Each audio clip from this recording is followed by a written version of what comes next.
Hello again, and welcome to the latest from Haverhill UK News, brought to you by Haverhill TV.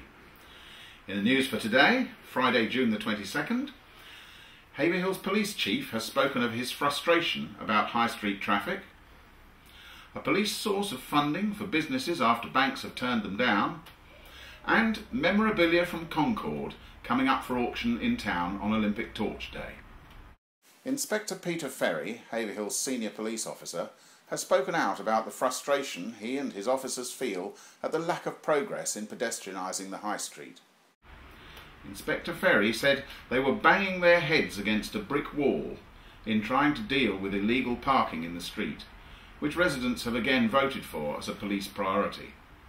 He said it was a chronic, long-term problem that wouldn't go away until the high street had barriers, and both he and the town's civic leaders were frustrated that the clear need for a solution was being blocked by the few people who didn't want barriers. Business people gathered yesterday to hear about someone who might lend them money when the banks refused. Richard Glynn of Foundation East told an audience at the monthly Best of Haverhill meeting about the ways the not-for-profit organisation he works for can help if banks have already refused a loan. He revealed Foundation East had this week released a loan of £50,000 to a Haverhill business which couldn't get anything from a bank. Foundation East's mantra is, just because the bank says no, doesn't mean your business can't grow. Police are still appealing for information to help catch vandals who broke into Haverhill Scout and Guide headquarters in Colne Valley Road at the weekend and scrawled graffiti on the walls. Anyone who was in the area between 5 p.m. last Friday and 1:30 p.m. on Sunday and might have seen anything can get in touch with Sergeant Gary Miller on 101 or anonymously via Crime Stoppers.